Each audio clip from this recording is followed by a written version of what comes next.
Soulsavers were playing with my band Depeche Mode on a 2009 tour that we did, and they were opening for us a number of shows, and which was through a mutual friend that suggested it. That was Martin the Noble, and it kind of worked out. And so I'd sit on the side of the stage most nights and watch Mark up there singing the songs, and thoroughly enjoyed it. And one night, Rich and I were just, I think, in a hallway before a show. This is Rich Machin. Yeah, Rich Machin and half of the team, and we were just chatting before a show and started talking about the writing process. And it turned out that we had a very sort of similar process in writing, and the way that he had written in the past with Mark was very similar to the way that I like to write with people. And so we had that conversation of like, let's do something. And now you have those conversations a lot, but so quite often nothing turns out happening.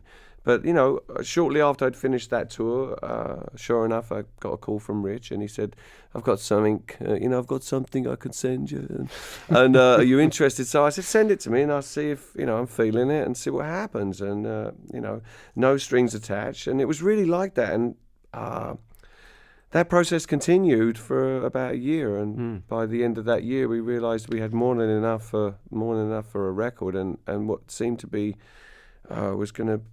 Could possibly be a great record. The record is called The Light, the Dead Sea, and it's out today from Soulsavers, featuring Dave Gahan, my guest, frontman for Depeche Mode, now fronting this duo of Rich Machin and Ian Glover. And you had a tough year going into this project. Malignant tumor removed, a leg injury, vocal cords. I mean. Oh yeah, I forgot about the leg. Yeah, this was not like in your youth where maybe you brought your woes upon yourself. Yeah. This was just like stuff happening. Yeah, this was life. That's right. Well, look, these things they say will make you stronger, but and I do feel that as well, and I also feel that they're constant reminders. You're human, and you're going to have obstacles that you're going to have to climb over, and things that happen in life that are out of your control. Now, they also give you they're food for thought. They make you think about a lot of stuff, what's important and what's not really important. The things that you dwell on that just really you shouldn't. And so as I don't know if it comes with age as well, but as I get a little older and maybe a little bit wiser, I'm able to reflect on that stuff more, and that definitely comes out in this music. I think, it was kind of a tough year, but the stuff with my vocals and stuff like that, that's wear and tear. That's just stuff that's going to happen. Right. If you're trying to do 4 or 5 shows a week for a year or two, you're going to have some problems. But the other stuff was out of my control, and in a lots of ways. But what it did make me do is stop and think, and stop and try to value what is important. Mm-hmm. So, how are you feeling now? I'm feeling great. I have no complaints at all. I have an amazing job. I have a fantastic family. My wife's listening right now. Hi, Jen. There's what can I say? Yeah. I get to make music with, this really was a gift for me, this record. And the way the songs were written really taught me a lot about getting out of my own way. And there's always something there if you just show up, You said earlier that music is a learning process, and it seems that that's often the last thing that people learn is how to get out of their own way.